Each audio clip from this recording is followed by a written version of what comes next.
This is assignment 19.2, the evaluation of outdoor adventurous activity. So in our first session of sailing, we had to perform lots of different skills, like a huge variety of them that we haven't done before because none of us had actually done any sailing before.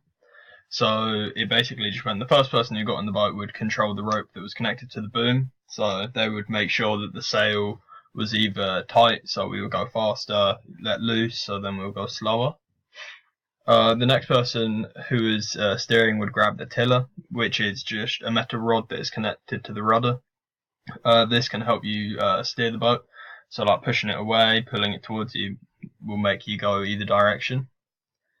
When we were performing these skills, I feel like I performed quite well, personally, for sailing. I was able to quickly learn how to use the tiller effectively, and by doing it I was able to avoid collisions with other boats due to being able to move the tiller quickly in order to turn myself away from the other boats. So in this, when we rated ourselves, I gave myself an 8 out of 10 for using the tiller. When we were sailing, we were just sailing in like a quite big square area, and so when we were turning around we both had the wind behind us and the wind in front of us. So when we had the wind behind us, it helped us move faster as the wind was getting into the sail more and it was kind of like taking us with it. So when we were like going with the wind or had the wind behind us, we had to try and manage the speed. So the person who was controlling the boom had to make sure that they didn't obviously pull the boom in all the way, because otherwise you'll pick up too much speed, and because we're completely new to sailing, that might cause collisions with either other boats or just the edge of the area that we were sailing in. This goes hand in hand with teamwork and communication, because the pair who were in the boat would have to communicate well, make sure that they weren't going too fast, make sure they had enough time to turn, and made sure that when you were turning that the boom didn't smack them or smack either people in the head.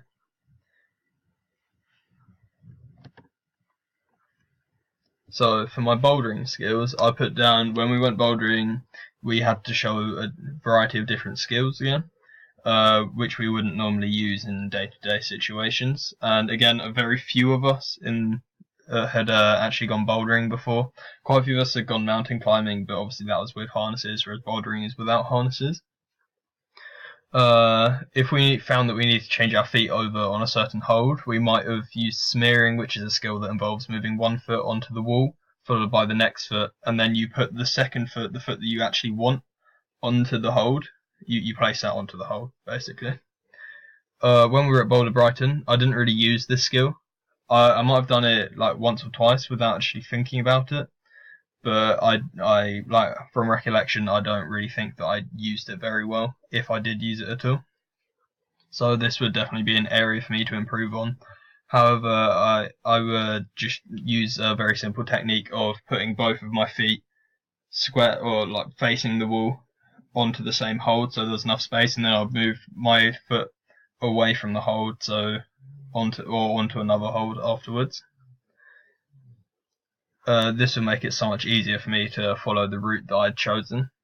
So because I was shifting my weight onto different body parts, such as leg to leg or legs to arms, to pull myself up, it made it possible for me to reach further holds that I would have found that harder if I obviously wasn't shifting my weight. Another skill that I've put down that I should probably be working on is keeping my arms straight and keeping my body low. This would mean that I would be using my legs more for power instead of just relying on my arms to pull me up. So this would be more effective because it would conserve my power, conserve my energy. It's also a lot harder to get into the drive of things, as you would keep catching up with your arms. So you would have your arms like tucked in with you, and you wouldn't really be paying much attention to your legs and feet. So you could slip off holds and stuff like that. You would also want to keep your body low, like I mentioned before. Keep it like underneath your arms, so you have your arms stretched up, holding onto holds, and then your body would be down low. This would help keeping your arms straight as well. So when I was climbing, I often had my arms bent just in front of me. So I need to make sure that I am keeping low and that I do have my arms stretched up.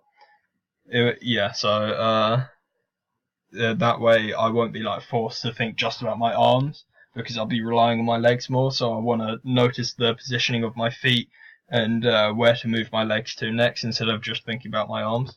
So for the bouldering SWOT analysis, for opportunities, I've got one opportunity that might come around for people who want to get into bouldering is by joining a club. By doing this, they'll be able to learn from lots of different people, such as instructors or other club members. These people would have, probably would have more experience than you, especially the instructors. They would be able to advise you on where to put your hands and feet, what to do, basically. So if you're just a complete novice, like I was for bouldering, then they would be able to go around with you and help you. So one such club that is local to Brighton would be Boulder Brighton. This is a centre where you're able to learn from an instructor if you want to, and they would help you or help ease you into bouldering. If you already have an experience as a climber in bouldering, then they also have a variety of difficulty levels at Boulder Brighton as well. So some of the colours that are there, one of them is black and yellow, which is quite an easy one. And then you will go on to like pink, maybe, which is a little bit harder, not too hard. And then one of the like top extreme levels would be grey, where there is practically nothing to actually hold on to. You're more just like slapping your hands onto the holes to try and get more grip onto them. So for threats, I put down there are quite a few threats to bouldering. One such threat is the cost of bouldering. So at Boulder Brighton, the cost for a single trip is £20 per adult. So if you're going to go on a trip with a bunch of other people, or just regularly go on trips, then the cost will quickly rack up. Also, location is a big factor that can affect people, especially me, because for me, there isn't really a local club. The closest one would probably be Boulder Brighton. So I would have to get on multiple buses, which would, again, rack up the cost. So I would have to get from where I live all the way down to Brighton, and then catch another bus from Brighton, and then maybe another bus and another bus. So from where I live to Brighton, just for a single ticket, costs £5 just for one journey, and then that doesn't include a return ticket. So, and moving on, time is also a big factor that can be considered a threat for me, because due to college work and trying to keep a social life, I don't exactly have lots of spare time to go bouldering to try and increase my skill level. So here I've set up a development plan for myself. You might want to pause the video here and go over it. I'll be explaining it in just a second.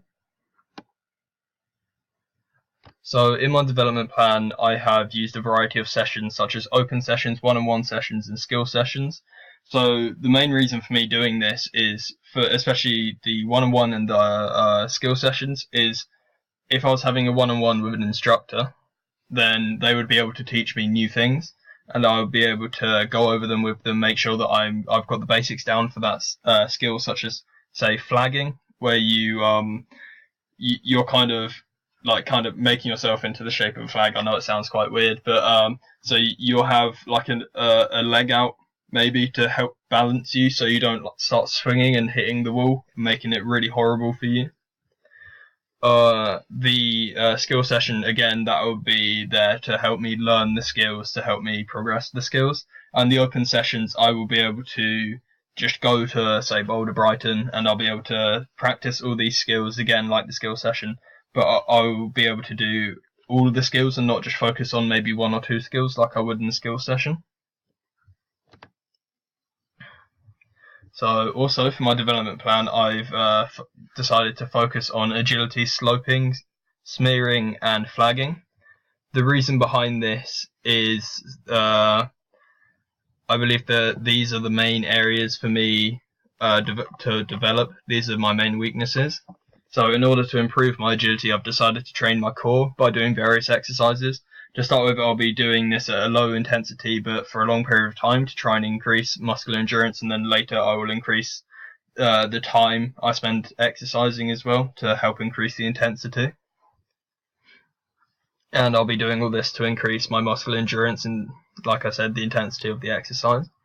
I will be doing sit-ups with a medicine ball. During my first week, I've decided to train my core on Wednesday. However, I will have to be doing this in a gym because I don't have the equipment for it. And again, this is a big cost factor because I will have to pay for a gym membership or pay for a gym session. By training my core, I'll also be able to increase the ability, or ability to actually partake in bouldering for longer before tiring, so like increasing my muscular endurance as well as my agility at the same time.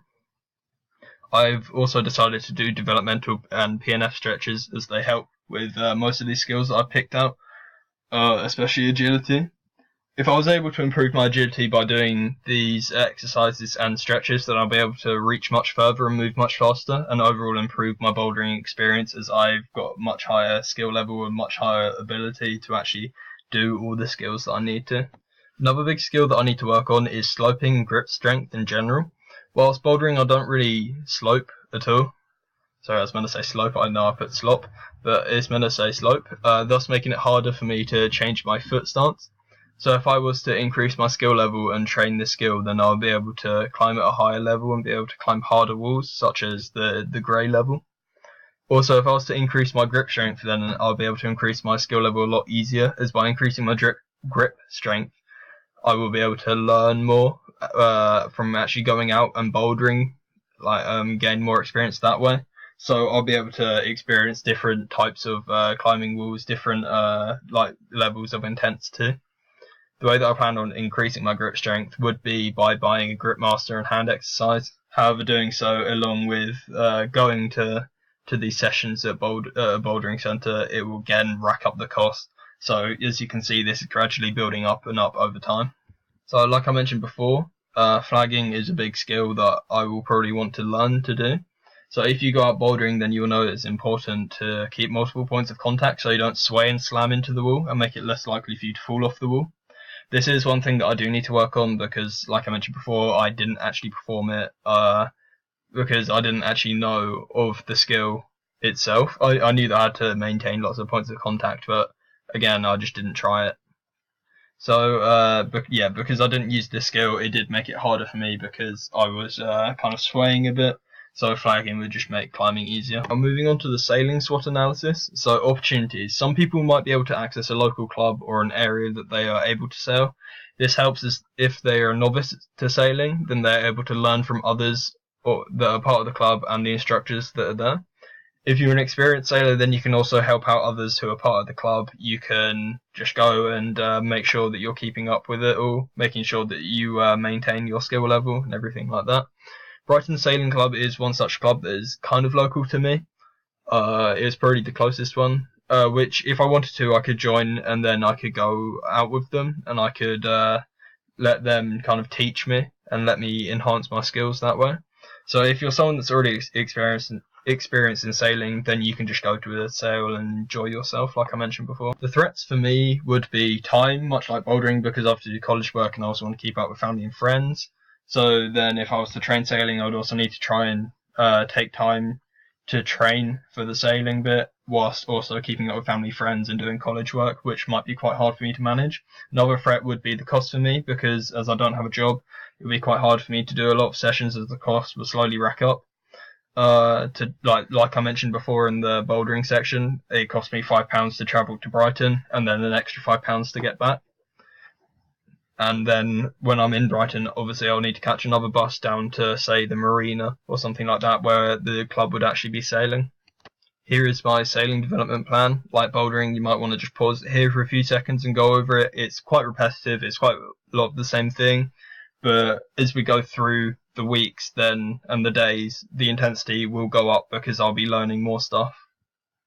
So for my development plan for sailing, there are a few skills that I'm looking to improve for sailing when I next go out. First of these skills is moving in the boat to support tacking.